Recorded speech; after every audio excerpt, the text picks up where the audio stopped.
Gaan dan na die woord van die Here toe en ons lees vanaand vanuit Judas. Judas, daar is net een hoofstuk van die boek, so ons gaan die hele hoofstuk saam lees.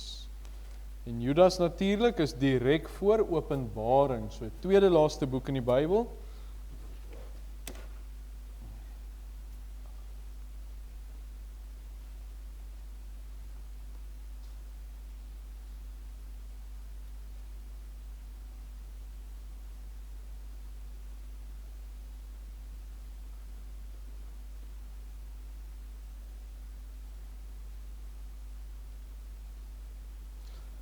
Kom ons lees die gedeelte saam. Ek begin daar met die opskrif en die seëngroet en dan so bietjie anders daar opskrif teen die goddelose en valse leraars. Ons begin by vers 1. Judas, 'n diensknegt van Jesus Christus en broer van Jakobus, aan die wat geroep in die Vader geheilig en vir Jesus Christus bewaar is. Mag barmhartigheid en vrede en liefde vir julle vermenigvuldig word. Geliefdes, terwyl ek alle ywer aanwend om aan julle oor ons gemeenskaplike saligheid te skrywe, het ek die noodsaaklikheid gevoel om julle deur my skrywe te vermaan om kragtig te stry vir die geloof wat eenmaal aan die heiliges oorgelewer is. Want sekere mense het ingeslyp wat lank tevore al opgeskryf is vir hierdie oordeel. Goddelose mense wat die genade van onsse God verander in ongebondenheid en die enigste heerser God en ons Here Jesus Christus verloon.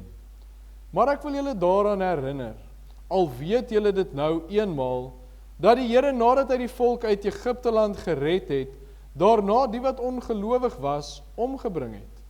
En die engele wat hulle eie beginsel nie bewaar het nie, maar hulle eie woning verlaat het hy vir die oordeel van die groot dag met ewige boeye onder die duisternis bewaar, soos Sodom en Gomorra en die stede rondom hulle, wat op dieselfde manier as hierdie mense gehoreer en agter vreemde vlees aangeloop het, as 'n voorbeeld gestel is, terwyl hulle die straf van die ewige vuur ondergaan. Tog besoedel ook hierdie mense net so in hulle dromerye die vlees en verag die heerskappy en laster die heerlike wesens. Maar toe Michael, die aartsengel, met die duiwel in woordestryd was oor die liggaam van Moses, het hy geen oordeel van lastering durf uitspreek nie, maar het gesê, die Here bestraf jou. Maar hierdie mense belaster alles wat hulle nie ken nie, en alles wat hulle soos redelose diere op natuurlike wyse verstaan. Daardeur gaan hulle te gronde. Wee hulle, want hulle die weg van Kain bewandel en die loon hulle self in die verleiding van Biliam gestort en in die verset van Korag omgekom. Hulle skandvlekke in julle liefde maaltye, wat sonder vrees saam fees hou en hulle self voer. Waterlose wolke deur winde rondgedrywe, bome in die nasomer wat sonder vrugte is, 2 maal gestorwe, ontworteld. Woeste golwe van die see wat op hulle eie skandes laat opskuim, dwaalsterre vir wie die donkerheid van die duisternis vir ewig bewaar word. En Henog, die 7de van Adam af, het ook teen hulle geprofeteer en gesê, kyk, die Here het gekom met sy heilige 10.000-talle, om gerig te hou oor almal en al die goddelose mense onder hulle straf, oor al hulle goddelose werke wat hulle goddelooslik gedoen het, en oor al die harde woorde wat die goddelose sondaars teen hom gespreek het. Hulle is murmureerders, wat oor hulle lot kla, en volgens hulle begeerlikhede wandel, en hulle mond spreek trotse woorde, terwyl hulle mense vlei ter wille van voordeel. Maar julle, geliefdes, moet die woorde onthou wat tevore gespreek is deur die apostels van ons Here Jesus Christus, dat hulle vir julle gesê het, in die laaste tyd sal daar spotters wees, wat volgens hulle eie goddelose begeerlikhede wandel. Dit is hulle wat skering maak. Sinnelike mense wat die Gees nie het nie. Maar julle, geliefdes, moet julle self opbou in die allerheiligste geloof en in die Heilige Gees bid en julle self in die liefde van God bewaar, terwyl julle die barmhartigheid van ons Here Jesus Christus tot die ewige lewe verwag. En aan sommige wat twyfel, moet julle barmhartigheid bewys. Maar ander moet julle met vrees red, deur hulle uit die vuur te ruk. En ook die kleed moet julle haat, wat deur sonde bevlek is. Aan hom nou wat magtig is om julle van struikeling te bewaar, en julle sonder gebrek voor sy heerlikheid te stel met gejuig. Aan die alleen wyse God, ons verlosser, kom toe heerlikheid en majesteit, krag en mag, nou en tot in alle ewigheid. Amen. Ons lees dan net so ver vanaand vanuit die woord van die Here. Kom ons buig die hoofde, dan vat ons weer so 'n paar oomblikke en dan bid ons net saam. Wonderlike Here, ons maak U naam groot, omdat U die aanbiddelike God is, die Here van hemel en aarde, soos ons gesing het, die koning van die konings, die Here van die Here. Hoe kan ons U naam nie nog meer groot maak nie, Here, vir wie U is, maar ook vir wat U vir ons doen. Here, as ons maar net dink aan die liefde, as ons dink aan die genade wat U so oor ons uitstort, genade sonder maat, en ons dink aan die heiligheid wat U aan ons meedeel, Here, dan weer eens, kan 'n mens nie anders as om net dankie te sê. En Here, U vul ons harte, dag na dag, met dankbaarheid. En wil ons ook dankie sê vir hierdie geleentheid wat ons vanaand by mekaar is, Here, om rondom U woord te vergader. Hierdie woorde wat ons gelees het van die apostel Judas, wat so lank terug geskryf is, Here, en tog soveel waarde nog vandag het, Here, want U woord is lewend, U woord is kragtig, of dit nou was 80 jaar na Christus, of nou in die jaar 2026, U woord bly lewend, bly relevant, en hy bly kragtig, en daarom bid ons, Here, dat ons hierdie woord sal ontvang, en dat hierdie woord in ons sal groei, en dat dit sal vrug dra, maar bid ons ook vir hulle wat die woord verwerp, Here, dat U in hulle harte sal werk, dat U hulle ore, Here, sal neig tot U woord, en ons dink ook aan hulle wat miskien die woord het, en hy's daar by die huis, en hulle getuig hulle is kinders van die Here, maar die woord word nooit aangeraak nie. Bid ons, Here, dat U vir hulle 'n nuwe krag en 'n nuwe ywer sal gee, om besig te wees met U dinge, besig te wees met die dinge van die lewende, heilige, waaragtige God. Bid ons dat U vir ons 'n oplewing sal stuur, Here, ook in ons eie gemeente. En ons kan nie nalat, Here, om vir U dankie te sê vir ons oggenddienste, wat die laaste tyd so vol is nie, Here, die feit dat U vir ons besoekers stuur, Here, en U het besoekers gestuur vanuit alle oorde, dis nie mense wat ons nooi nie, dis nie iemand met wie ons in aanraking kom, vir wie ons iets kan gee nie, Here, ons kan sien, dit is U wat hierdie mense na ons toe bring, mense wat deel word van die gemeente, Here, mense wat hier kom om die woord te hoor, sê ons weer eens, vir U net dankie vir die groei van die gemeente, maar hou ons ook aanbid, Here, dat U met ons sal wees, die gemeente sal laat aanhou groei, en dat U vir ons van krag tot krag sal neem, om U woord na buite uit te dra. Here, ons bid ook so vir oom Nico, en vir Tannie Marina, en vir Reinou, Here, wat nou hier in ons area is, en wat die evangelie kom deel het, bid ons, Here, dat U daardie werk kragtig sal seën. Ons dankie vir hulle, wat getrou is, Here, en dink ek so aan daardie woorde, wat U vir die mense gesê, die diensknegte in die woord, mooi so goeie getroue dienskneg, oor weinig was jy getrou, Here, dis wat U van ons verwag, getrouheid. En nou het ons hier manne en 'n vrou, Here, wat getrou is in U werk, en ons bid dat U vir hulle daarin sal bekragtig, dat U vir hulle sal seën, omdat hulle U werk doen, maar Here, dat U ook vir hulle oes op daardie arbeid sal gee, en dat mense tot by U sal kom, Here, dat mense hulle harte sal oopmaak, wanneer hulle die evangelie hoor, wanneer hulle die traktaatjies lees, dat U vir hulle na U toe sal trek, soos net U kan. Maar bid ons dan vir hulle, Here, vir oom Nico en Tannie Marina, vir die hele week wat hulle daar 'n Noordhoekse saal gaan wees, dat U daar vir hulle die krag sal gee om U woord uit te dra dag na dag, en dat U vir hulle weer eens mense sal stuur om die woord te kan hoor. Dankie Here dat ons ook vir hulle kan kom bid. Ons bid dan ook vir die week wat voor lê, Here, die bidhuur, die dienste, die nag van gebed, elke faset en ook die skole wat sluit en die kinders wat in rigtings beweeg, dat U daarmee ook sal wees en dat U daardie kinders sal bewaar. Here, wees dan met ons in hierdie week. Dankie dat ons saam kan bid en dankie dat ons al die dinge na U toe kan bring. En weer eens, Here, wil ek afsluit deur te sê, U vul ons harte met dankbaarheid vir dit wat U vir ons doen. Ons bid dit in die naam van Koning Jesus alleen. Amen.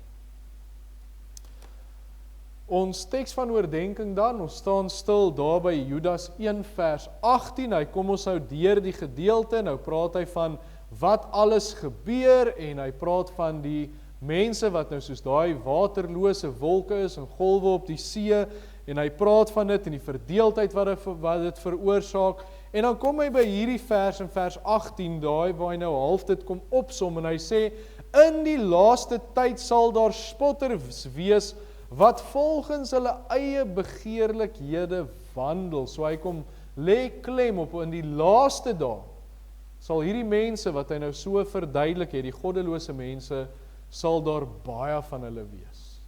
Maar terwyl daar baie van hulle gaan wees, kom hy ook met 'n bemoediging en 'n versterking vir kinders van die Here, en dis dan waaroor ons praat vanaand, is Judas wat vir ons die boodskap het van toewyding in die laaste dae.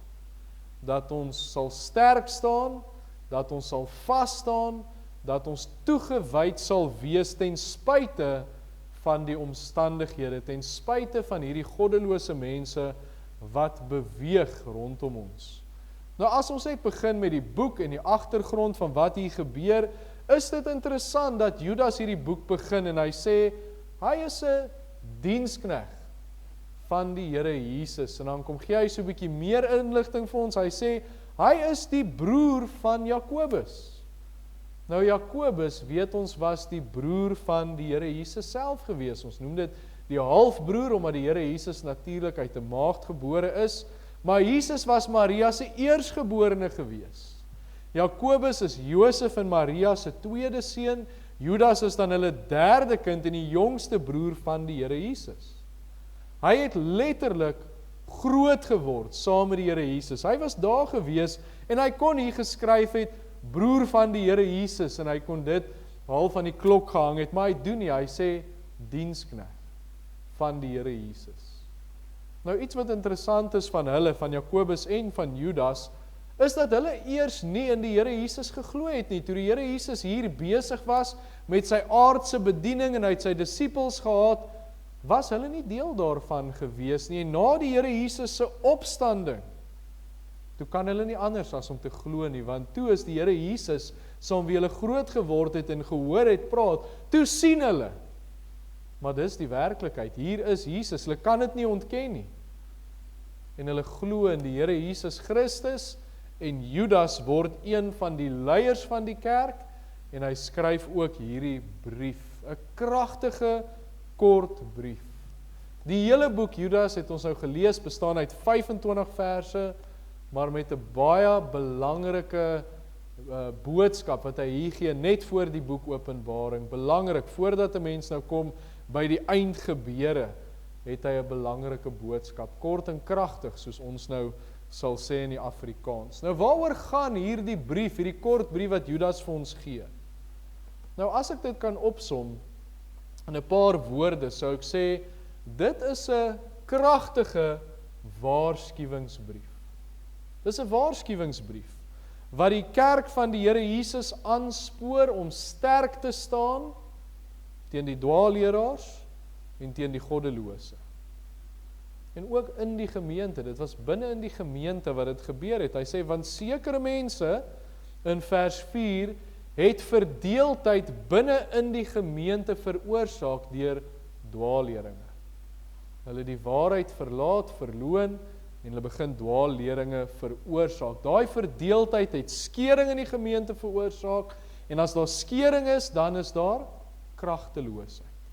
So dis wat gebeur het. Daarom waarsku die skrif ook in 1 Korintiërs 1 vers 10, hy sê, ek vermaan julle broeders, in die naam van ons Here Jesus Christus, om almal eensstemmig te wees, en dat daar geen skeringe onder julle moet wees nie, maar dat julle verenig moet wees in dieselfde gesindheid en in dieselfde mening. Baie duidelik wat hy hier sê, wees in eensstemming, moenie laat skeringe gebeur in 'n gemeente nie. En dan Filippense 2 wat ook vir ons leer, ons moet eensgesind wees. So Judas se doel, die boek, die brief, die boodskap is, julle moet weerstand bied teen valse leraars, dat daar nie skering is.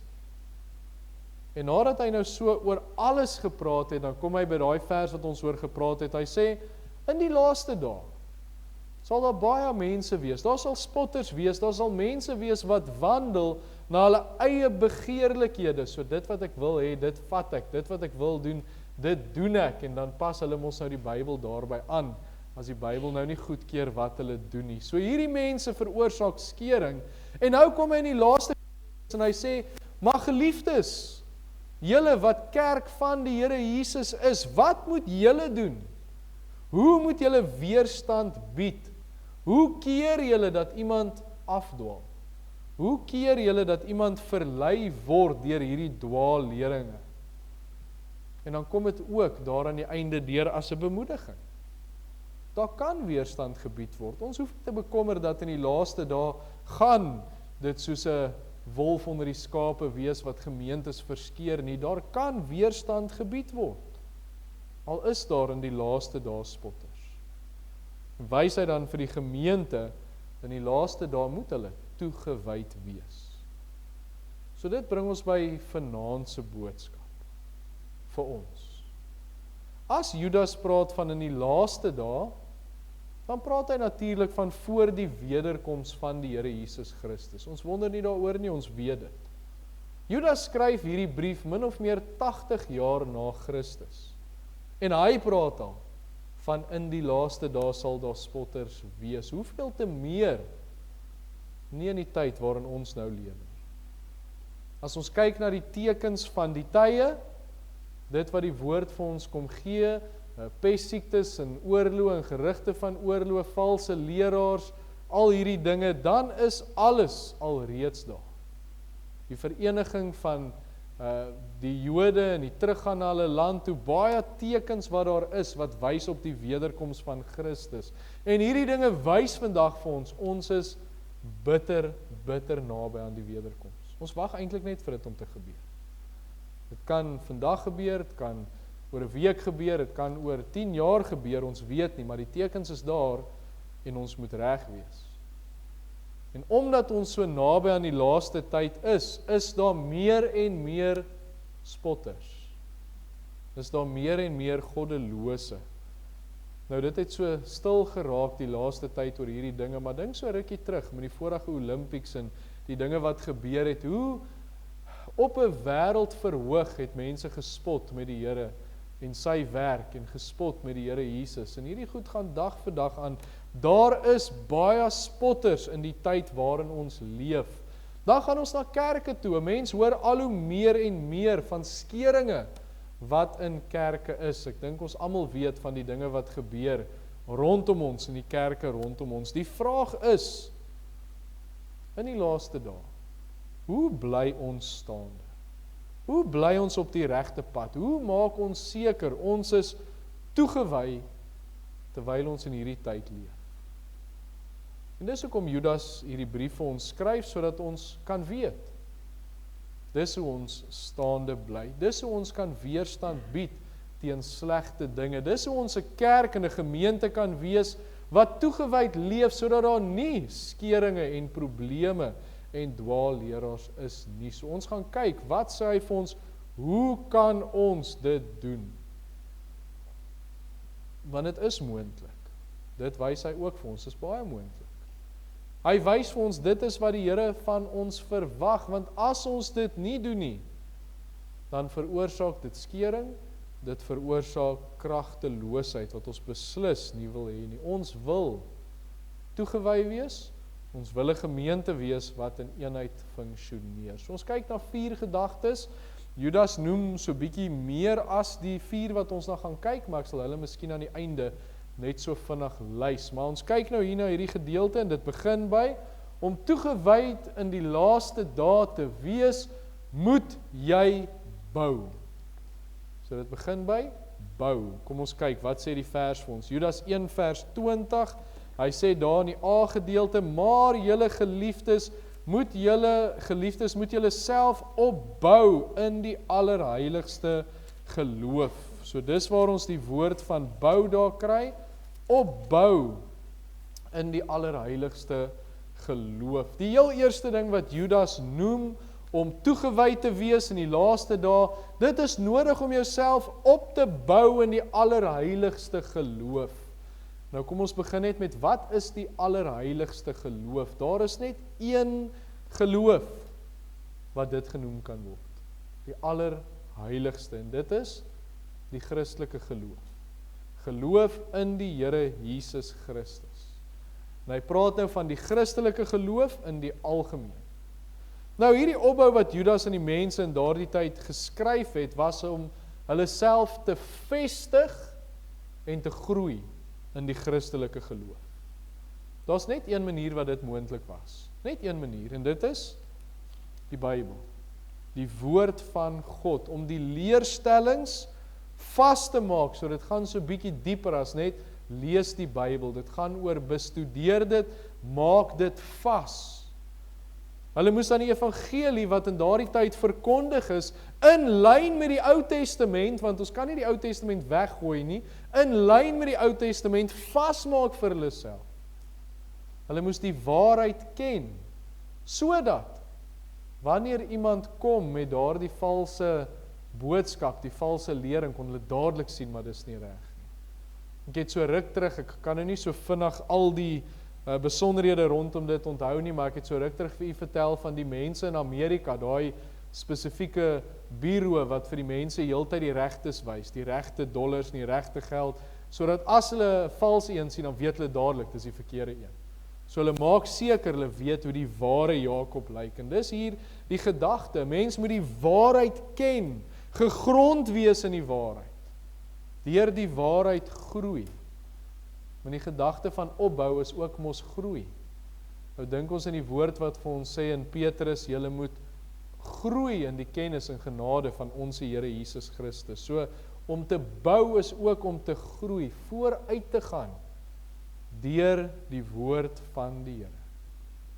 Dan is daar 'n riglyn om teen te toets. Want as ek die woord nie ken nie, is dit baie maklik om 'n dwaallering te verkondig. Dit is baie maklik om die skrif te verdraai.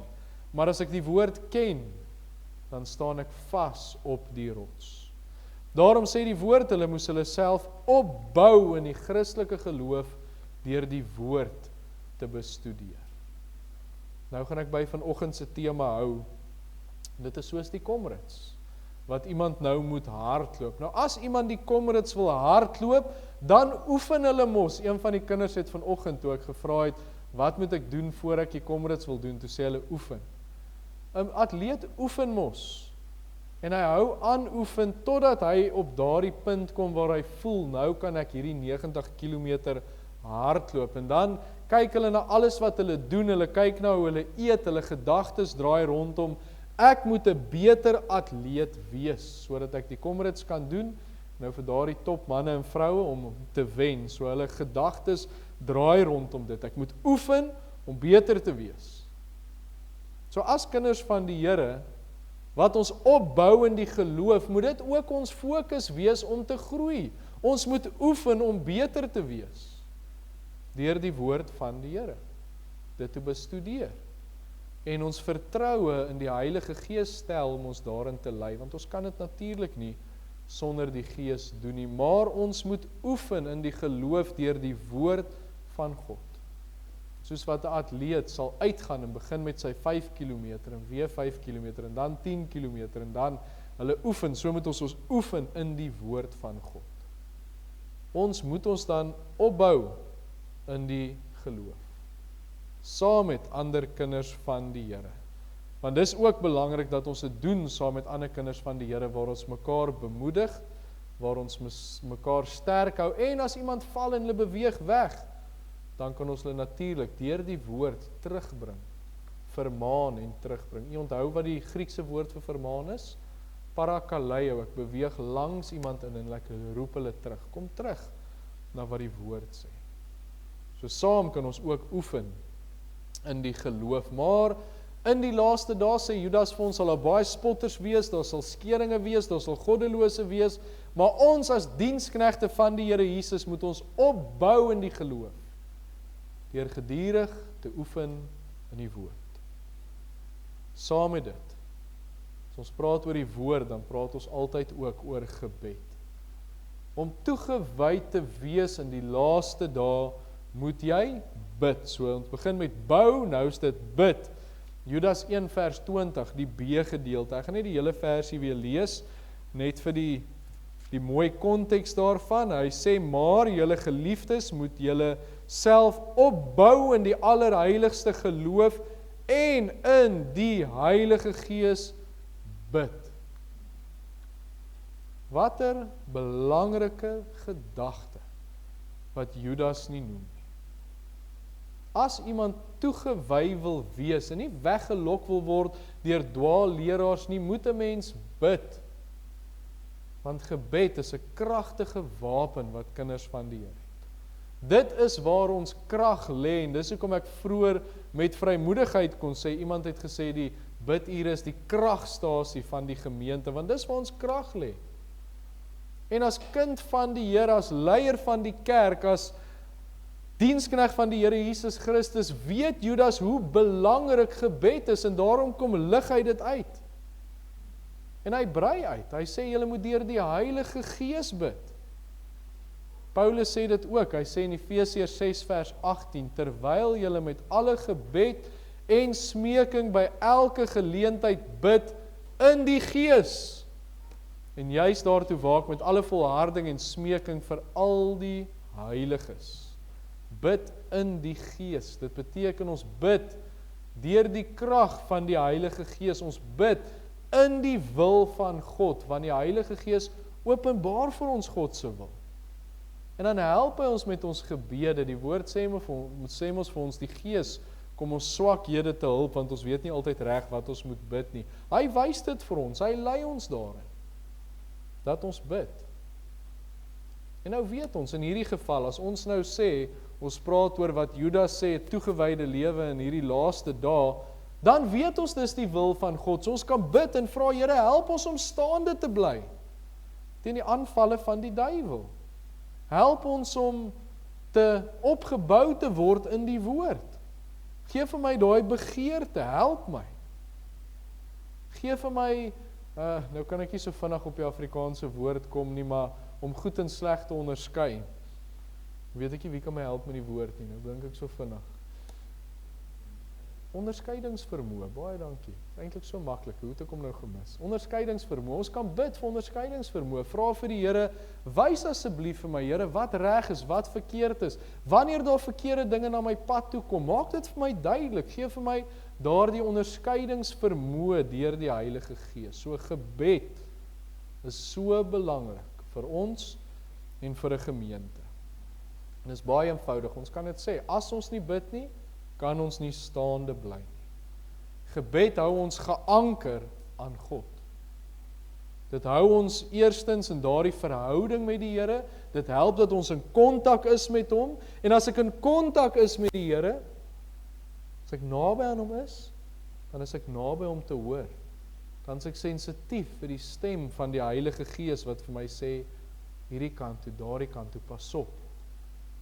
Bid vir hierdie saak. Efesiërs 6 vers 18, terwyl julle met alle gebed en smeking by elke geleentheid bid in die Gees en juist daartoe waak met alle volharding en smeking vir al die heiliges. Het jy opgelet waar staan hierdie vers? Efesiërs 6. Die wapenrusting eindig met ons moet bid in die Gees. Ons moet bid om waaksaam en nugter te bly. Ons moet bid dat ons altyd in die waarheid bly, en dat ons soos met die wapenrusting weerstand kan bied teen die vyand. En dan iets wat hy ook hier kom noem in hierdie gedeelte is, hy sê, vir al die heiliges, hoe belangrik om nie vir mekaar te bid nie. En hoe baie sê ons dit nie? Ek bid vir jou. Ek sal vir jou bid. Ek dink aan jou. Maar hoe baie doen ons dit? Gaan ons op ons knieë, noem hierdie mense voor die Here op. So belangrik om vir mekaar te bid, die name te noem voor die Here. En dan help ons mekaar ook om staande te bly in die laaste dae. So daarom moet ons skoon en rein leef, sodat ons in die Gees kan bid, binne die wil van God kan bid, en dat ons staande kan bly. In die laaste, dit maak nie saak van die omstandighede, die Here hou sy kinders staande in hierdie lewe. Dan kyk ons die volgende een, ons het nou bou, ons het nou bid, die volgende een wat ons het is bewaar. Om toegewy te wees in die laaste dae, moet jy bewaar. En dis nou vers 21 wat ons daar lees. Ons sien daar, hy sê vir ons, en julle self in die liefde van God bewaar. So nog 'n belangrike gedagte. As ek staande wil bly, sê hy, ek moet myself, hy sê hierso baie duidelik, julle self in die liefde van God bewaar. So iets wat ons moet verstaan rondom dit, is ja, God het alle mense lief. Die woord sê dit vir ons, hy het ons lief gehad toe ons nog sondaars was, hy het vir ons gesterf, hy het sy liefde bewys toe ons nog sondaars was, maar wanneer ervaar ons God se liefde? Ons ervaar dit onder twee eienskappe, as ek dit so kan noem, twee voorwaardes. Ek ervaar God se liefde in my lewe as ek eerstens sy kind is, die eerste voorwaarde, ek ervaar sy liefde as ek sy kind is. Die tweede is, ek ervaar sy liefde wanneer ek binne in sy wil leef. Wat Judas hier skryf aan die kinders van die Here is, julle moet in daardie posisie in julle lewe bly, waar die liefde van God ryklik op julle uitgestort word. Julle moet daar bly waar julle in God se wil is. En die woord bewaar in die gedeelte wat ons nou hier gelees het, julle self in die liefde van God bewaar, is 'n opdrag. Dis in die Grieks, so meld, ek gaan nou nie weer die hele ding uitlê nie, maar dis in die imperatief, dit sê dit moet gebeur, dis 'n opdrag, dis God se wil, bly in die liefde van God, bewaar jouself daar. Hoe bly 'n mens in God se wil? Wees gehoorsaam aan sy stem. As ek nie sonde doen nie en ek streef na heiligheid, dan bewaar ek my in die liefde van die Here. Nie sondig nie, streef na heiligheid. Daarom moet ons onsself bewaar in die liefde van God. Daar is net een van twee maniere om as 'n kind van die Here te leef. Net een van twee. Of ek bewaar myself in die liefde van God, sy liefde word ryklik op my uitgestort en ek wandel elke dag, of ek lewe waar sonde skeidsmuur tussen my en die Here veroorsaak en ek lewe onder tugtiging. Dink aan Vadersdag, ons is nou baie mooi met hierdie tema wat nou so vir ons weet nou daarvan, as 'n kind nie doen wat hulle pa wil hê nie, die pa gaan hulle mos nog steeds lief hê. Weet Lara, toe sy jonger was, as ek haar nou tugtig gaan, vra sy vir my na die tyd, is pappa nog steeds lief vir my? En sê ek vir ja, ek is nog steeds lief vir jou.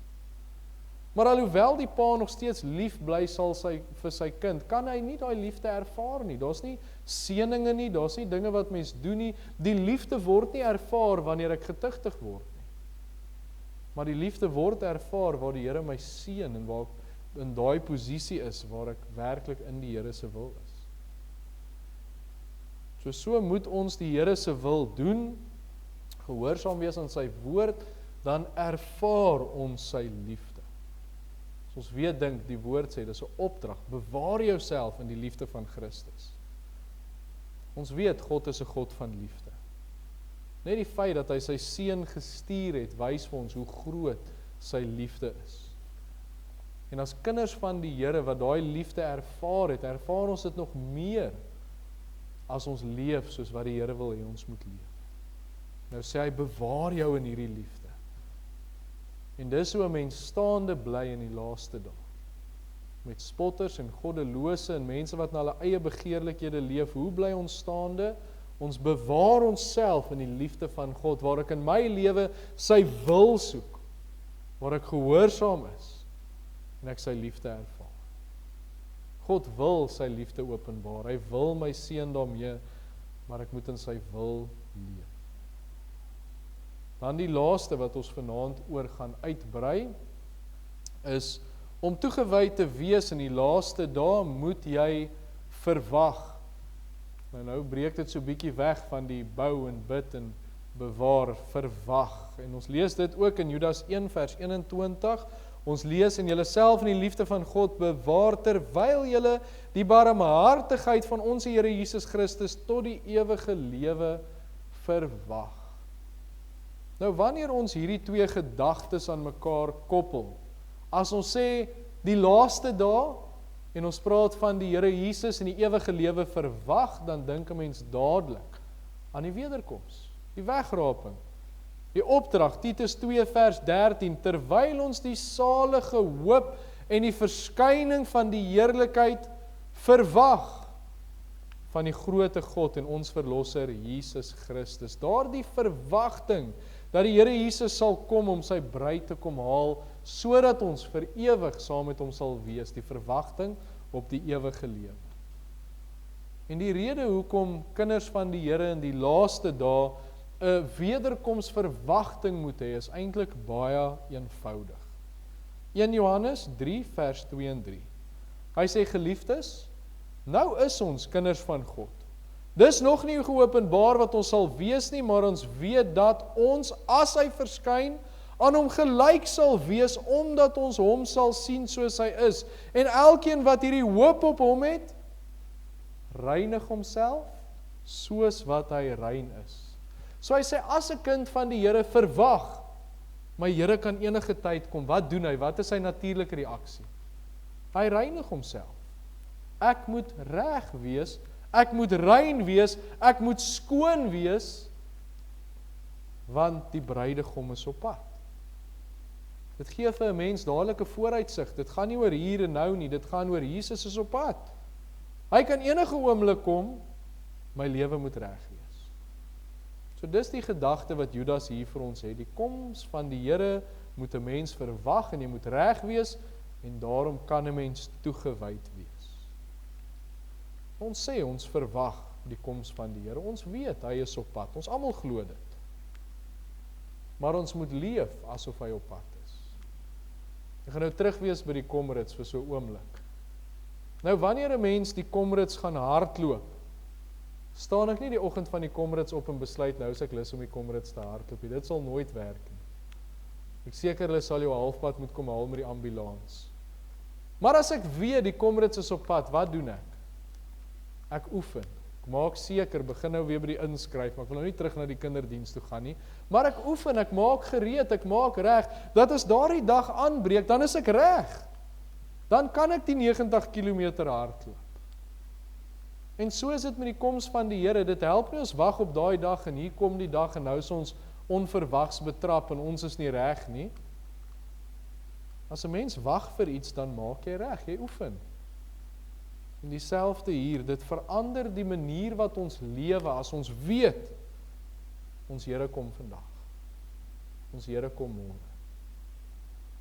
En ek het in hierdie week, het ek vir myself daai vraag gevra, ek het 'n video gekyk van 'n evangelis, en iemand vra vir die evangelis, as ek oor 30 sekondes sterwe, wat sal hy nou vir my sê? Natuurlik, toe verkondig hy nou die evangelie, maar toe vra ek net vir myself, as dit moet gebeur, as ek weet iemand sterf môre, of as ek weet, die Here Jesus kom môre aan 12:00, wat sal ek anders doen?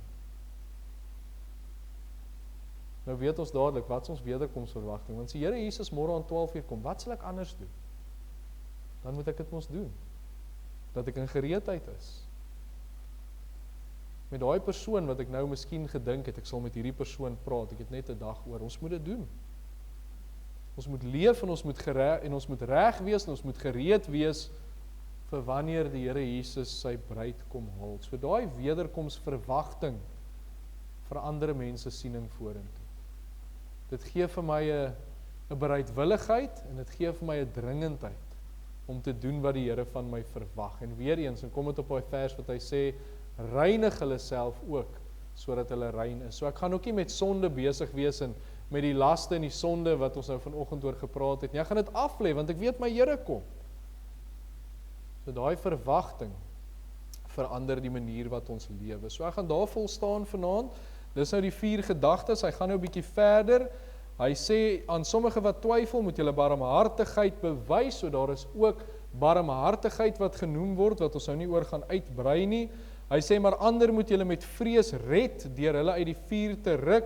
En ook die kleed moet julle haat wat deur sonde bevlek is. So dis hoekom ek nou nie daaroor gaan praat nie. Ons het al in die verlede nie baie lank terug daaroor gepraat nie, maar kinders van die Here se afskeid in sonde. Hy sê die kleed wat in sonde gedoop is, moet ons haat. So ons hou ook nie van sonde nie. Aan hom nou wat magtig is, en dan gaan hy aan om net die Here se naam groot te maak. So die 2 dinge wat ons nou nie oor praat nie, is die barmhartigheid en die haat van sonde, maar ons weet dit, so daar's nie veel om daaroor uit te brei nie. Maar daarmee sluit ek af. Judas kom dan met hierdie bemoediging en hy sê, ons kan in die laaste dae staande bly. Hoe doen ons dit? Deur te bou. Ons bou onsself in die allerheiligste geloof om ons te verdiep in die woord van die Here. Dit sal ons staande hou. Ook om te bid, geduldig te bid en die Here te vertrou om ons staande te hou. Ons gaan ook bewaar. Ons bewaar onsself in die liefde van Christus om sy wil te doen. En dan uiteindelik om te verwag. Die koms van die Here Jesus is op pad. Ek moet dit weet, ek moet dit verwag, sodat dit my lewe kan struktuur gee, sodat dit my lewe kan verander. Dan kan ons staande bly. Ons besef, ons leef in die laaste dae. Ons wonder nie daaroor nie. Ons hoor en ons sien mense wat afvallig raak, ons hoor en ons sien kerke wat deur skeringe gaan, skering beleef, en die vraag wat ons vir onsself vra is, terwyl dit alles gebeur, hoe bly ek staande? Hoe keer ek dat dit nie met my en my kerk en my gemeente gebeur nie? En dis die antwoord. Maklike riglyne. Bou deur die woord, bid, bewaar, moenie sondig nie, verwag die koms van die Here. Dis regtig so maklik. Hierdie riglyne sal ons staande hou. So kom ons maak seker, in die tyd waarin ons leef, waar daar baie onsekerheid en baie van hierdie dinge is, en Judas het beslis nie gelieg nie, hy het hier die waarheid gepraat oor wat in die laaste dae gaan gebeur. Kom ons maak seker, ons bly staande deur die riglyne wat die woord vir ons gee. Amen. Kom ons buig die hoofde en dan bid ons net saam. Wonderlike Here, ons is weer voor U met soveel dankbaarheid. Here, want as ons dink, as ons hier op ons eie gelaat sou word, hoe sou ons kon staande bly? As ons kyk na die dinge wat daar buite gebeur, die vrees, die bewing, die angs, aan die ander kant sien ons die begeerlikhede van die wêreld en al hierdie goed wat gebeur en die dwaalleringe, hoe sou ons staande bly as dit nie vir U was nie? As dit nie vir die woord was nie, as dit nie vir die gees en die beskerming en die bystand was nie, hoe sou ons staande bly? Maar U help ons en daarom sê ons dankie. Ons bid ook, Here, dat U vir ons sterk en vlytig sal maak in hierdie dinge, Here, om gedurig in die woord te wees, gedurig te bid, dat ons U wil sal uitleef ten volle, en wanneer ons geval het, Here, dat ons sal opstaan, terugkom, en ons self verder bewaar in die liefde van Jesus, en dat ons ook 'n wederkoms verwagting sal hê. Ons sê dankie, Here, dat ons hierdie dinge kan bid. Dankie dat ons U kan vertrou, ook vir elkeen van ons, maar ook vir ons gemeente, ook vir ons kerk, ook vir ons familielede. Ons bid, Here, dat U vir ons in hierdie tyd staande sal hou. In Jesus se wonderlike naam, amen. Ons sluit dan van hoofde en dan ontvang die seën van die Here. Die genade van die Here Jesus Christus, ons verlosser, die liefde van God die Vader en die gemeenskap van die Gees, wees en bly met u elkeen. Amen.